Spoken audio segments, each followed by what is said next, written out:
least that's what it says on the website. So what, I guess, characteristics go into like that? I know you've hit on it a little. It's just kind of like if one person wants to do it, then go. But just talk a little bit more about, you know, how a new team is formed. Yeah, so from, I can give you kind of the concept idea that we had initially came up with, and then Matt can give you the real experience from starting a new team most recently. Yeah. So when we started Red Teams, we had Micro G, we kind of wanted to do EV, and we said, why don't we make them a student organization so we have more access to funding if we're recognized in filing paperwork, but we don't want to have to do that to start up every new team. Traditionally, if you wanted to start a new club team, students would be basically just filing. They would have to go talk to the student involvement office, draft a constitution, file that, find a faculty advisor, and then have at least 3 required roles and then file that paperwork and go through revisions before they're approved. With Red Teams, all of that is just a team of teams. So then we talk to our advisor, make sure he's okay. But if someone wants to start a team, basically I think they have to have 2 people. They have to have someone to run the meetings, and then from an exec perspective of the whole club, we require them to have someone to handle the money. So someone has to give us updates to make sure that we know what's going on. And that's pretty flexible, but then someone also needs to handle their budgeting. If we have money, someone needs to be somewhat responsible, or at least knowledgeable of where it goes. But then it's just, do you have enough people to sustain a project? And we kind of let them handle their own recruiting. We're always happy to help, but we can give Matt's perspective on this. Yeah, so founding the Suits team this past year was definitely interesting. So I put out a lot of things to find people, you know, in other clubs I've been in, you know, hey, I'm doing this, whatever. Actually, Joseph from Quiz Bowl, things like that. I told him about it and I was like, oh, that's really cool, I want to do that. And so he joined up. But other than that, it was just promoting it at all of our other promotional events, you know, Rock the Block, you know, putting posters around campus or making posts about it, and just kind of coherently finding people like that. Heck, even 2 of the members now, 1 I'm sure, but 2 tomorrow hopefully, were just found by word of mouth. They just told their buddies, and then they came in like, oh, that sounds really cool, I want to do that. So it's just been kind of interesting getting through it and starting up the new team.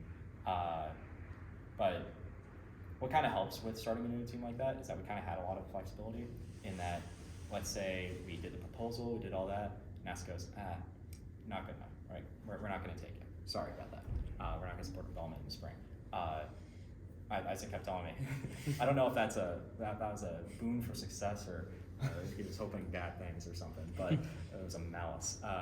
He was like, you know, if you guys don't get accepted, what's your plan for the spring? It's just like, oh yeah, we'll just develop it anyway.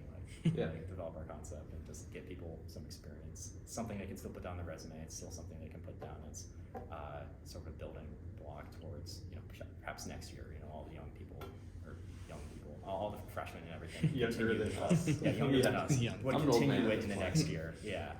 And then have that experience, and then hopefully they would be accepted because they have, you know, background in it. But yeah, beyond just getting it founded in the beginning and kind of having hoops and hurdles of starting up something brand new, it's not been that bad actually. Starting a new team. Honestly, the biggest thing is that we didn't have any documents or anything from previous years to look at to be like, oh, this is a good proposal and this isn't. So. Yeah, Micro G has submitted proposals for the past, I think, 8 or 9 years. Like and 9 years. We have a straight, handful that have been accepted and not accepted. We've always had at least 1 accepted, but we put in several. But kind of to your point of like, when I was asking you, what are you going to do, continuing, I remember I had done a challenge my freshman year, and then didn't get accepted, and we kind of petered out, and I was like, well, it's like, I'm still interested in the topic. From a student perspective, they are like, the goal or the kind of the motivation is we get to go to NASA if we're successful. But in my opinion, from like a club president perspective, our like product, the club output, isn't a successful NASA design. Like that's great, but our output is like successful and more well-rounded students who have learned to make stuff. I care that like even through failure, like you're honestly you learn better through failure because of all those mistakes. They sting every time you have to deal with them for hours on a Saturday afternoon. So I think it's great that we've tried to kind of have a club. If it was a brand new club that had to do all their paperwork and then they don't get accepted, it's pretty easy for it to taper off. But we can also like kind of absorb or be flexible that if a Micro G team doesn't go as well, they can go over to Suits, or they can come to Maker Group, or even we come up with collaborative projects. So, Yeah, for sure. Well, most of the new team membership, I've found recruiting works best through word of mouth. So you get like, I've a lot of the people of the club I've recruited personally, and then they've told their friends, and it goes that way. We get a handful of people from Club Fair, but then it's people are excited about the project and want to hang out with their friends. Yeah, that's entirely how it went. Isaac talked about it in Quizbook. And I was Yeah, like, yeah, that that's sounds how you cool. joined. Joined up. So, but yeah. Yeah, for sure. Just